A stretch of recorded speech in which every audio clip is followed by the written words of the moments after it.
إما أن العبد يصدق مع الله ويعلم أنه يعامل ملك الملوك وأنه يعامل من يسمع ويراه فيري الله من نفسه الصدق. La semaine dernière, nous nous sommes questionnés sur le socle moral, intellectuel et religieux qui faisait la terre dans laquelle la graine de l'islam avait été plantée à l'époque du prophète sallallahu alayhi wa sallam. Si tu prends une graine et que cette graine, tu la plantes dans une terre aride, non arrosée, non fertile, eh bien, même avec la meilleure des graines, tu n'auras que peu de résultats. A l'inverse, si ce socle, si cette terre est extrêmement fertile, eh bien, il te suffira, subhanallah, de planter une graine sans même t'en occuper beaucoup pour qu'elle grandisse et qu'elle devienne immense, tel un arbre extrêmement fort. Et c'est le contenu de ce que nous avions vu la semaine dernière. Cette terre est l'image, la métaphore du socle moral et intellectuel qui était présent chez les Arabes à l'époque du prophète sallallahu alayhi wa sallam. Et ce socle moral est basé sur un certain nombre de caractéristiques de la personne. Parmi ces caractéristiques, nous en avions mis en évidence 6. La première, la spiritualité. La deuxième, le courage et la résistance. La troisième, la générosité. La quatrième, l'ascétisme, être détaché de cette vie d'ici-bas.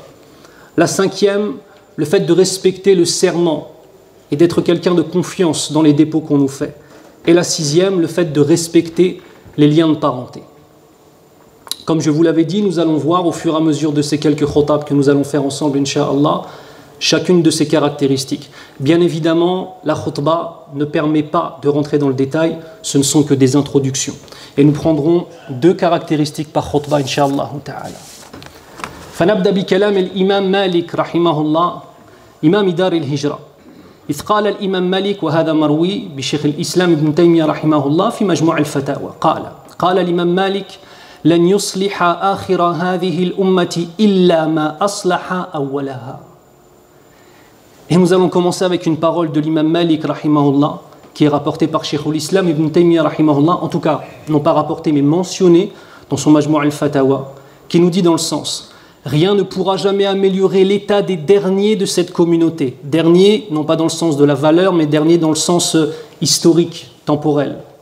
Si ce n'est ce qui a amélioré l'état des premiers de cette communauté. Fasifatul ula al-ruhaniyya al-wujdaniyya. La première des caractéristiques qui fait ce socle dans lequel la graine de l'islam, si elle est plantée, mes frères et sœurs, eh bien cela donnera un arbre fort, un arbre de la foi qui est fort. La première de ces caractéristiques, c'est la spiritualité. Chercher le divin, voir le divin, accorder une qudusiyya, c'est-à-dire une sacralité à tout ce qui est lié au divin. Parce que lorsque l'on donne de la sacralité à quelque chose, l'âme s'en retrouve amoindrie. Lorsqu'on donne de la sacralité à la parole du Coran, la parole d'Allah Azza wa Jal qui est le Coran, lorsqu'on donne de la sacralité à la parole du prophète Mohammed sallallahu alayhi wa sallam, tout change dans nos vies. Tout réside ici. C'est aussi simple que ça. Est-ce que nous sommes prêts à mettre la parole d'Allah Azza wa Jal tout en haut, à mettre la parole du prophète sallallahu alayhi wa sallam tout en haut? C'est juste ça la question. Si la réponse est oui, cela signifie que nous avons en nous une sacralité. Nous portons une sacralité à la parole d'Allah. Nous portons une sacralité à la parole du prophète Mohammed sallallahu alayhi wa sallam. Et que se passera-t-il? Nos cœurs sont comme des balances. Nos cœurs sont des balances. Il y aura dans un pan de la balance la parole d'Allah et la parole du prophète sallallahu alayhi wa sallam. Puis dans l'autre pan de la balance, nos passions, nos envies néfastes. Il y a des envies qui sont bonnes et d'autres qui sont néfastes.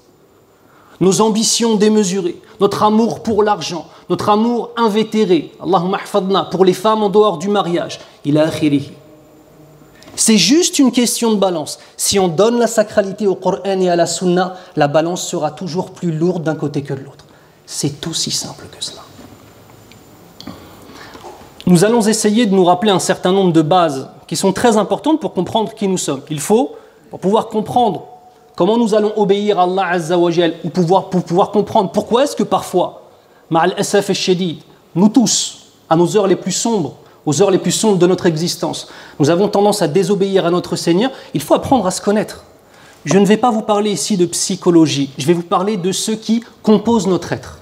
Nous sommes composés en premier lieu d'un esprit, ruh, un élément qu'Allah Azza wa Jal a insufflé dans l'homme et qui est pur. Si l'homme suit son esprit, son ruh, eh bien ça donnera Abu Bakr as-Siddiq, ça donnera Omar ibn Khattab, ça donnera Uthman ibn Affan, ça donnera Ali ibn Abi Talib radiyallahu anhu. La deuxième des choses que nous avons en nous, c'est notre nafs, notre âme, notre personnalité, notre ego. Une chose qui a été construite avec notre vécu. Tu as été riche ou tu as été pauvre, ton nafs ne sera pas le même. Tu as été frustré ou alors tu as été gâté, ton âme ne sera pas la même. Tu as été quelqu'un de courageux ou quelqu'un de lâche, ton âme ne sera pas la même. Ila akhirihi.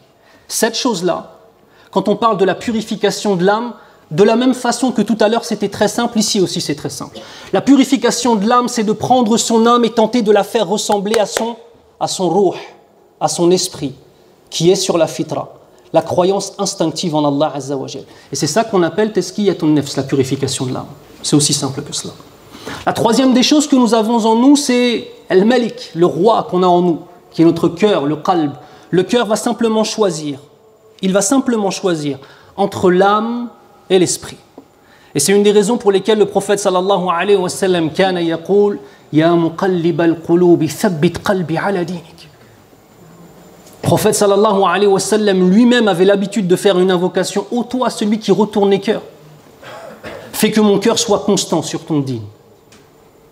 Soit on va choisir l'âme, soit on va choisir l'esprit.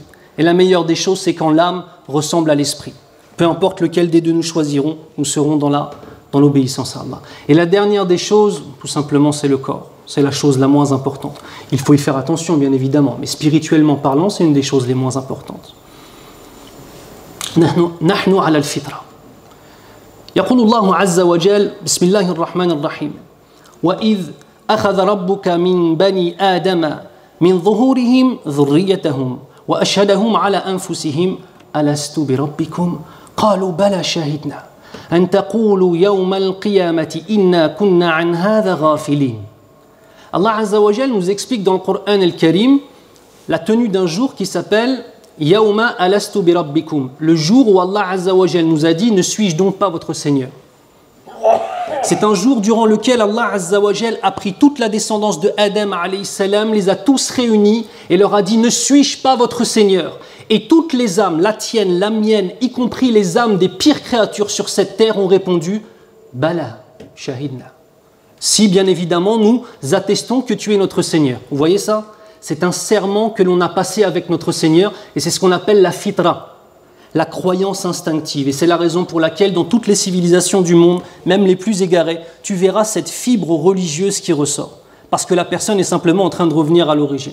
Et c'est une des raisons pour lesquelles le terme de converti à l'islam peut poser problème pour certains et pour certaines. Parce qu'en fait, on ne se convertit pas, mais on se reconvertit. Le kafir billah azza wa jal, à l'origine, était un musulman. Et on verra dans la suite avec le hadith de Nabi sallallahu alayhi wa sallam. Puis ses parents et les diables l'ont éloigné de sa croyance originelle. Et lorsqu'il revient à l'islam, eh bien c'est une reconversion tout simplement. Le prophète sallallahu alayhi wa sallam nous dit tout, dans le sens, tous les nouveau-nés sont nés sur la croyance instinctive. Donc la spiritualité, mes frères, c'est simplement d'écouter ce qu'il y a dans notre âme, ce qu'il y a dans notre esprit. C'est juste cela la spiritualité. Et si on écoute cela, on va avoir cette notion de grandeur d'Allah Azza wa Jal. On aura cette notion de tawhid d'Allah subhanahu wa ta'ala. Regardez l'exemple du mois de Ramadan. Le mois de Ramadan durant lequel nous allons jeûner. Le mois de Ramadan durant lequel nous allons prier la nuit. Peut-être qu'il y a des personnes qui ne prient jamais toute l'année, hormis pendant le mois de Ramadan, durant les nuits, ou même, Allah al-Musta'an, parfois même durant les journées. Enfin, très souvent même durant la journée. À ce moment-là, quand on se lève la nuit, quand on fait des aumônes, quand on est souriant, quand on fait attention à ce qu'on dit, à ce qu'on fait, comment on se sent? On se sent bien, c'est comme si on était le roi de cette terre, subhanallah. Pourquoi? Parce qu'en fait, à ce moment-là, on a simplement eu l'attitude qu'attend notre âme. Et on lui a simplement donné ce dont elle a besoin. Et cette chose-là a un nom, ça s'appelle le tawhid d'Allah Azza wa Jal. L'unicité absolue d'Allah Azza wa Jal et la soumission à cette unicité. Une des problématiques qui arrive, puisque nous avons cette chose en nous, logiquement cela devrait être simple, puisque c'est déjà en nous. On ne parle même pas d'une chose qui est à l'extérieur de nous que nous devons aller chercher. Une chose qui est déjà en nous, ça devrait être simple. Parmi les causes qui font qu'aujourd'hui il y a un éloignement du spirituel et de la sacralité, c'est un échange, un remplacement du sacré par le matériel. Un remplacement du sacré par le matériel. Et bien évidemment, les choses ne se font pas d'un seul coup, les choses se font par étapes. Parmi les étapes, le fait de supprimer la sacralité du Coran, petit à petit. Le fait de supprimer la sacralité de la sunna du prophète sallallahu alayhi wa sallam. Puis le fait de supprimer ce qui nous permet de comprendre, le fait de supprimer la sacralité de ce qui nous permet de comprendre le Coran et la sunna, al-ilm, la science. Puis ensuite, le fait de dénigrer les porteurs de science. Parmi les maladies que nous avons plus dans la jeunesse, moins chez les anciens, walhamdulillah, c'est cette attaque systématique aux porteurs de science. Attaque systématique aux porteurs de science. Pourquoi ? Afin de détruire toute la sacralité du Coran et de la Sunna à travers la destruction de ces personnes-là. Allahumma hafadna. Les imams, comme je vous le disais, sont devenus pour beaucoup de simples consultants. La personne vient poser une question, encore faut-il être sûr de la science de la personne. On ne pose pas une question dans le droit musulman, dans les fondements du droit ou dans le dogme, à n'importe qui, à la première personne qui dit, ou qui sait parler l'arabe et qui dit « moi j'ai étudié ». Tu as étudié où, avec qui, comment, c'est quoi ton cursus? Si je sais cela et que je te fais confiance, je te pose des questions, bien évidemment. Les gens vont voir un imam, il lui répond « ah, la réponse c'est pas bon ». Deuxième, oh, la réponse, c'est pas bon. Troisième, quatrième, cinquième, à partir du moment où il a trouvé celui qui va lui dire ce qui lui plaît, s'il va voir un imam dans la réalité ou bien alors simplement en lisant des avis sur Internet, il va dire non, mais en fait, j'ai fait la comparaison entre les avis. Mais sur quelle science et sur quelle base scientifique, islamique, tu as choisi entre les différents avis? Connais-tu usul al-fiqh? Connais-tu le fiqh? Savez-vous que pour maîtriser une seule école de fiqh, il y en a 4 principales, pour maîtriser une seule école de fiqh, à étudier du matin au soir, c'est 18 années d'études, uniquement pour une seule matière. 18 années d'études pour maîtriser un madhab. Et les gens viennent et « non mais je vais choisir ». Les porteurs de science ne sont devenus que des consultants. Allahumma musta'an. Parmi les choses aussi, les étapes, c'est le fait de séparer le commerce du sacré. Le fait de séparer tout simplement aussi le commerce de notre charia. Et c'est une phrase qu'on entend souvent, les frères ils te disent, tu le vois vendre quelque chose d'illicite et il te dit, non mais akhi, ça c'est tijara, ça c'est juste du commerce. Notre dîn gère le commerce. Si tu ne respectes pas les règles du commerce de notre dîn, ton argent est haram, tu es un meskin. Tu ne peux même pas faire la umrah ou le hajj avec cet argent. Tu ne peux même pas faire une sadaqa parce que ton argent est muharram. Allahumma hafadna min dhalik.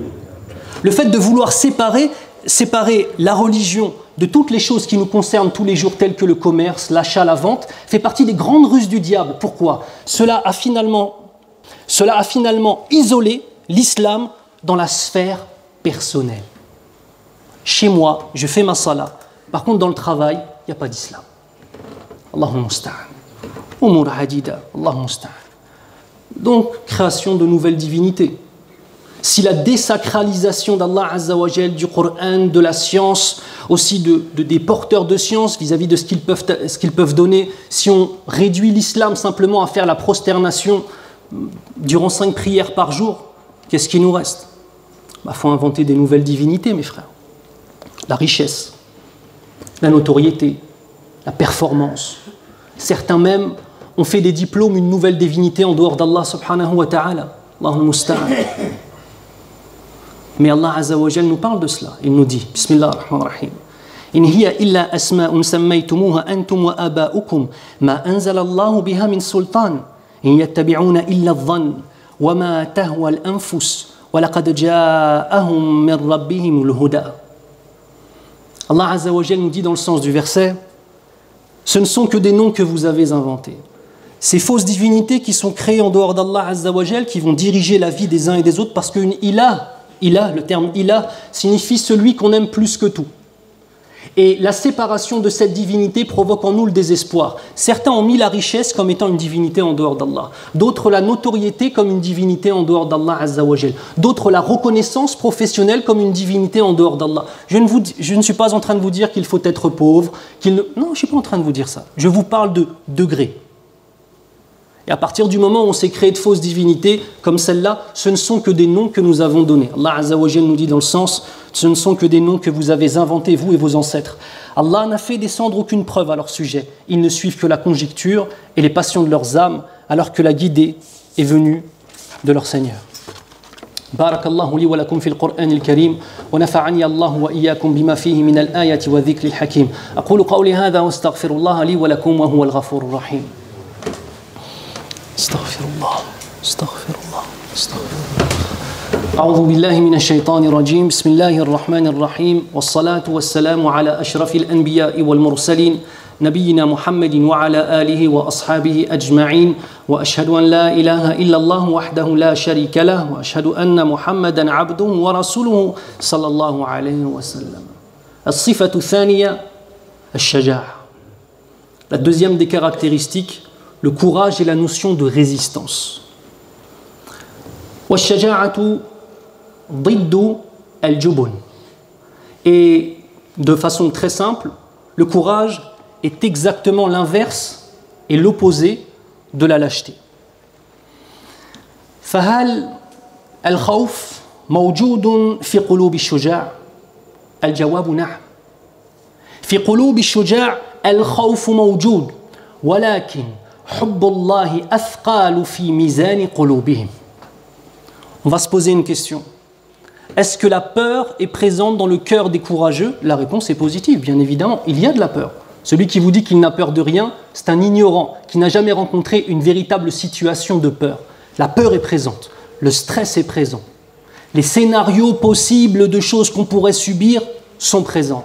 Mais ce que la personne trouvera dans cette fameuse balance dont je vous ai parlé au début, comme amour d'Allah Azza wa Jal et volonté de satisfaire Allah, cette récompense qu'il espère sera plus lourde que cette peur qu'il ressent. Et c'est ça le courage. Le courage, c'est aller au-delà de la peur. Le courage, c'est aller au-delà des menaces qui planent sur toi, sur moi, sur nous. Le courage, c'est mettre l'amour d'Allah Azza wa Jal et la volonté de le satisfaire au-dessus de tout. وَالشَّجَاعَةُ صِفَةٌ أَصْلِيَّةٌ فِي قُلُوبِ الْمُؤْمِنِينَ. Et qu'on soit bien d'accord, le courage fait partie des caractéristiques de base du caractère du croyant. Donc, si un croyant n'est pas courageux, c'est qu'il a dans sa foi quelque chose qui lui manque. Allahumma hafadna min dhalik. Si on parle de courage, il y a plusieurs types de courage. Je ne vais pas les énumérer, ils sont extrêmement nombreux. J'en ai sélectionné quelques-uns. Premièrement, le courage spirituel, celui de réussir à se lever et dire « Inni minal muslimin ». Certes, je suis un musulman. En levant la tête, en étant fier de notre histoire, en étant lucide aussi sur notre histoire, en étant fier de cette croyance, en ayant le sentiment profond qu'Allah Azza wa Jal nous a honorés par le fait de faire de nous des musulmans et des musulmanes. Non pas le prendre simplement comme étant un héritage culturel, historique, mais comme un honneur. Allah Azza wa Jal t'a choisi. Si tu te prosternes pour lui, c'est qu'Allah t'a choisi. Mais regardez la miséricorde d'Allah subhanahu wa ta'ala, à quel point elle est grande. Malgré nos péchés, nos oublis, nos manquements, Allah Azza wa Jal nous choisit pour qu'on puisse se prosterner devant lui. Et ça, c'est le plus grand des honneurs qu'on puisse s'imaginer. Le plus grand honneur qu'on puisse s'imaginer. Allah Azza wa Jal nous dit dans le sens du verset, et si tu suis la majorité des gens sur cette terre, ils vont t'égarer du sentier d'Allah. Ah, Akhil Karim, il faut du courage. Et je pense spécifiquement à nos petits frères, à nos petites sœurs qui sont à l'école. À la maison, on lui dit La ilaha illallah Muhammadur Rasulullah sallallahu alayhi wa sallam. Et lorsqu'il sort de la maison, il trouve un monde complètement en opposition avec tout ce que ses parents lui enseignent. Zid, ses copains et ses copines sont dans un monde qui est en opposition avec ce que ses parents lui enseignent. On lui dit Tawhid, et tous les jours à l'extérieur, il voit du shirk billah azza wa jal. On lui dit la chasteté, et tous les jours lorsqu'il sort ou qu'elle sort, il voit des tentations à tous les endroits. Allahumma musta'an. Il faut être courageux. Et ce courage, il va se puiser dans le dogme, dans la aqidah, dans la promesse du paradis et dans la menace de l'enfer. Allahumma hafadna minan nar, warzuqna al-jannah ya rabbal alamin. Le deuxième type de courage, c'est le courage moral. Se lever et aller à l'encontre du fasad. Aller à l'encontre de toutes les perversités que l'on voit sur cette terre. Par nos mains, si on le peut. Par nos langues, si on le peut. Si on ne pouvait pas par les mains, alors par nos langues. Et au minimum par le cœur. Regardez aujourd'hui à quel point riba, l'intérêt usuraire, s'est répandu. Regardez à quel point aujourd'hui, des gens qui se réclament de l'islam contractent des crédits pour acheter des maisons, et même on est allé plus loin aujourd'hui, des crédits à la consommation normale. Regardez à quel point les musulmans aujourd'hui dans leur cœur, lorsqu'il y a cette balance de la crainte d'Allah Azza wa Jal d'une part, et lorsqu'il y a l'amour de cette dunya, l'amour de vouloir posséder une maison, l'amour d'avoir une belle voiture, l'amour d'avoir un commerce qui va générer plus d'argent, tout ça, son Seigneur, il le met de côté. Allahumma musta'an. Il faut avoir un courage moral, un courage de résistance. Mes frères, si on regarde le système économique actuel, il est basé sur un certain nombre de choses. Les banques, avec l'intérêt, les assurances, avec le fait que tu payes toute ta vie et le jour où tu as un problème, ils vont tout faire pour ne pas te rembourser. Allahumma musta'an. La vente d'armes dans le monde, aussi bien à celui qui attaque qu'à celui qui se défend, comme ça ils font plus de bénéfices. Et excusez-moi de le dire, mais al-haq yuqal, smahliya, la pornographie. Voilà les choses qui rapportent le plus d'argent aujourd'hui, avec bien évidemment la vente d'alcool et la vente de drogue. Toutes ces choses-là sont illicites en islam. Et c'est ce qui fait tourner l'économie mondiale, mes frères. On porte un modèle qui est différent. Il faut avoir le courage de le porter, ce modèle. Et enfin, le courage physique, bien évidemment. On a une histoire, on a beaucoup d'histoires sur le sahabi Abu Dujana, radiyallahu anhu, mais parmi les choses qui marquent, vers la fin de sa vie, lorsqu'il était âgé, il faut comprendre cela, lorsqu'il était âgé, il y a eu ce qu'on appelle les guerres des impies. À la mort de Mohammed sallallahu alayhi wa sallam, une grande partie des tribus arabes renient l'islam. Pour être plus précis, refusent de payer la zakat. Ils refusent de payer la zakat. Abu Bakr Siddiq radiyallahu anhu, toujours décrit comme étant le plus doux, etc. Il faut voir les deux faces de la pièce. Il envoie ses armées pour aller combattre ces gens-là. Il y a une bataille qui est la bataille de l'Yamama, avec le faux messie, d'accord, avec le faux prophète, pardon. Que s'est-il passé? Les musulmans sont arrivés à un moment devant une forteresse et il y avait un grand mur et malgré leurs assauts répétitifs, ils n'arrivaient pas à soit détruire ce mur, soit à escalader ce mur. Abu Dujana, je vous répète qui était âgé, a demandé aux sahaba de le mettre dans une machine et de le jeter par-dessus le mur. Ainsi, en arrivant de l'autre côté, il irait ouvrir la porte de l'intérieur en tuant les gardes. Eh bien, c'est ce qu'ils ont fait. Il a été propulsé avec une catapulte. Est-ce que vous imaginez la chose? À l'intérieur. Regardez la shaja, regardez le courage. Il a été propulsé à l'intérieur. Et lorsqu'il est tombé à l'intérieur, il s'est cassé la jambe. Malgré cela, il a combattu. Malgré ça, il a tué des ennemis et il a ouvert les portes de l'intérieur. Et il a continué à combattre. Il n'a pas dit ensuite, vite ramenez-moi à l'infirmerie. Non, il est resté.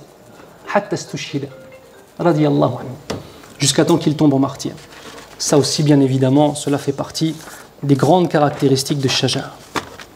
Pour finir, ce socle intellectuel et ce socle du comportement et de la morale a forcément un impact dans le temps dans lequel nous vivons. Et on aura deux types de temps. Zamanul aman wa zamanul fitna. On aura deux types de temps. L'époque de la paix et l'époque des luttes. La fitna, l'époque des luttes. Si on a un socle qui est faible, le socle faible dans l'heure de la paix annonce le déclin. Le socle fort en temps de paix conserve la paix. C'est très important. Si on n'a pas la force en temps de paix, si on n'a pas le courage en temps de paix, si on n'a pas le socle qu'il faut en temps de paix, de toute façon, ce qui va se passer, c'est que la guerre viendra sur nous. Allahumma hafadna min dhalik. Le deuxième temps, c'est le temps de la fitna, en temps de lutte. Le socle faible, en temps de lutte, fait apparaître un certain nombre de choses. Les lâches, al-jubana, les hypocrites, al-munafiqin, les opportunistes, les traîtres, al-kha'inin, les acteurs, les faux. Ainsi, la communauté est assaillie à la fois de l'extérieur et de l'intérieur. Ça, c'est si le socle moral est faible en temps de fitna, en temps de lutte. Prenons simplement l'histoire du dernier roi qui a vécu en Andalousie, Abu Abdillah al-Saghir. Abu Abdillah al-Saghir est le dernier roi qui était à Grenade, à Granada, et qui a été, qui a été vaincu par Ferdinand en 1492. Que s'est-il passé? Lorsqu'il a capitulé devant lui, sa mère le regardant, alors que lui et elle s'étaient enfuis et qu'ils étaient en haut d'un sommet d'une colline et qu'ils regardaient son palais magnifique qui était mis à feu et à sang. Et je vous rappelle que lorsque les musulmans ont été chassés de l'Andalousie, les musulmans n'avaient le choix qu'entre devenir chrétiens ou être assassinés. Voilà comment ils ont traité les musulmans dans l'Andalousie. Soit ils devenaient chrétiens, soit ils étaient assassinés. Il regarde son palais en train de brûler, il se mit à pleurer. Et sa mère, Aïcha, lui dit « Ibki mithlan nisa mulkan muda'an lam tuhafiz alayhi mithla rijal » Sa mère le regarde en train de pleurer et elle lui dit « Pleure comme une femme, ce royaume et cette royauté que tu n'as pas su conserver comme un homme. » Mais l'humiliation ne s'arrête pas là.